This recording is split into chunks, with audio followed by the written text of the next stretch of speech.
these are the things that I wish I knew before I even looked for an apartment in Tokyo.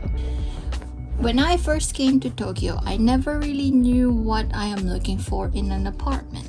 I didn't know any terms. I didn't know you have to pay for initial fees. I didn't even know the average cost of an apartment in Tokyo, because depending on where you live, it really does change. For example, an apartment in Tokyo for worth about maybe 60,000, you can only get one room in Tokyo. But if you're in a different prefecture, for example, Aomori or maybe Aichiken or maybe Osaka, it would be a lot bigger than that. But no worries, I'm gonna discuss to you all the different terms that you need, the breakdown of the initial fees, and the average cost of an apartment in Tokyo. Let's get into it. So, first of all, terms.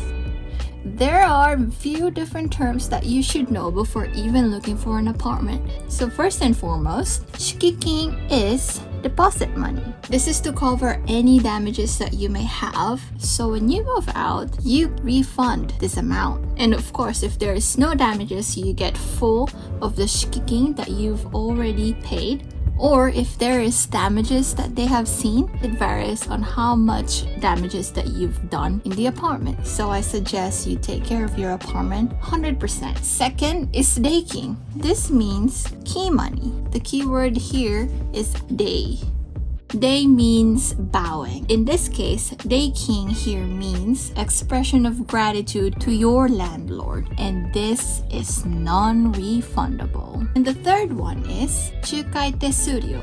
It comes down to two ways of getting an apartment. So one is through an agency, and the second one is through a landlord. Through a landlord would mean that you are directly in contact to your landlord. But mostly you will have to be in contact with an agency, and that agency will contact the landlord. And this chukai tesuryo, basically a commission for the agency. Next is hoshonin. In renting an apartment, wherever you are in Japan, you would need a hoshonin. And now, hoshonin is your guarantor. So whenever you cannot pay for your apartment for some reason, this can be two ways. One is a person. This could be your parent or maybe a friend. Then this could even be your employer. And the second is a company. And sometimes you have to apply for this guarantor. Next is oyasan, and this means your landlord. Next is mansion versus apato. It may be a little bit confusing, as mansion in the Western world is a big house with lots of room in it. But in Japan, it's a way different story. The main difference is how many floors it has. In an apartment, you only have up to 3 floors. And for mansion, you have 3 or more floors. The main difference about mansion and apartment. And lastly is the fudose. Remember chukai tesuryo? It's a commission for an agency, and that agency is called a fudose. So this is a real estate agency who is in contact with your oyasan. And that's it for terms. You have shikikin, reikin, chukai tesuryo, hoshonin, oyasan, mansion, apato, and fudose. And of course, there's a lot more different terms, but if you know these, you'll probably be okay. So next one is, what is the average cost of an apartment? For a person living alone, that is usually about 60,000 yen to 120,000 yen. Or in dollars, that would be $600 to $1,200. And this is in all of Tokyo. Of course, depending on the location, the prices will change. Depending on the layout, the prices also change. And depending on where that building is, whether it's surrounded with supermarkets or the station or anything that you may need, the prices also changes. Next is the initial payment. So what this comprises of are, so first of all, you have shikikin. As I've mentioned earlier for the terms, this is your deposit money. And you have reikin, which is the key money. You have chukai tesuryo, which is the commission. And zenyachin here means that your very first rent cost. And you have kasai hokenryo, which means fire insurance. And you also have kagi koukanryo. So kagi koukanryo, if it's kagi here means your key. And you also have a koukan. Koukan here means exchange. And hyo here means basically the fee for it. So this means key exchange money. So why do you need key exchange money is because sometimes in some apartments, people do duplicate their keys. And sometimes the tenants don't give every single key that they have. They only give back the original key. And for that, the owner needs to change the key. So for that, you have to pay for the fee. So this is key exchange fee. And next is hoshoninryo. So hoshoni, this will only be applicable if you have a hoshoni as a guarantor, which is a different company. But if your guarantor is a person, a friend, or your parents, then you wouldn't need this. But most likely, as a foreigner, you would need a company to be your guarantor instead of someone you already know. So this is a guarantor fee.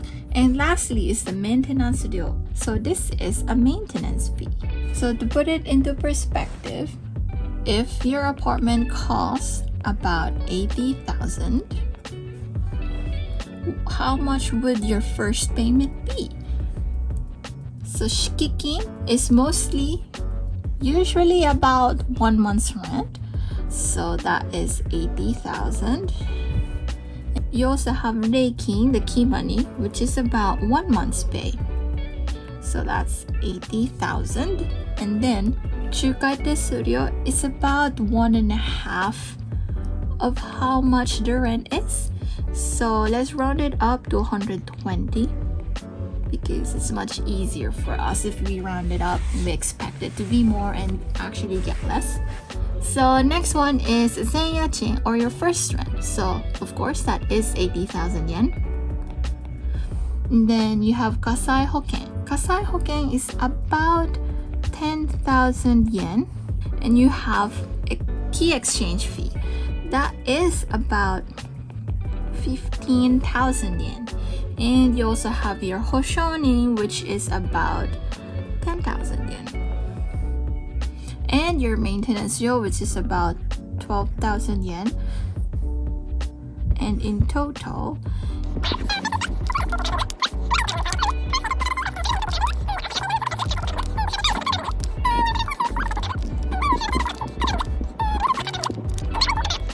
$407,000 yen.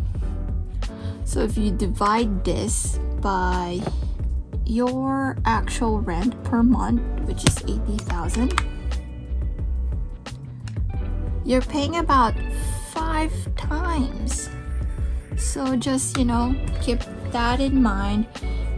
If you're looking for an apartment worth 80,000, you have to pay about 5 times of how much your first rent is. One good news is some apartments don't need you to pay key money. This is one way of your landlords to make it more attractive to tenants, so you don't have to pay this. And sometimes you also don't have to pay guarantors, which means your landlord is okay for you to have your parents or someone you already know to be a guarantor. So sometimes this is kind of optional, and sometimes this is also optional. And to find out if your apartment needs your deposit money, key money, or your guarantor fee, you have to ask your agency to find a place where you don't have to pay these 3 big ones. Because if you remove that from your initial fee, so if I remove this deposit money, key money, and guarantor fee, it would be, let's see, 407,000 minus 80,000 for the deposit money, and minus the key money, which is 80,000, and the guarantor fee with 10,000 yen. You would only need to pay 237,000, which is about only 3 times of your rental cost. So make sure to ask your agency to find somewhere where there is no need for deposit money, key money, or a guarantor fee. The lower your first initial payment, the better. And that concludes our video for today. the things that you need to know before finding an apartment. So stay tuned for our next video in finding an apartment.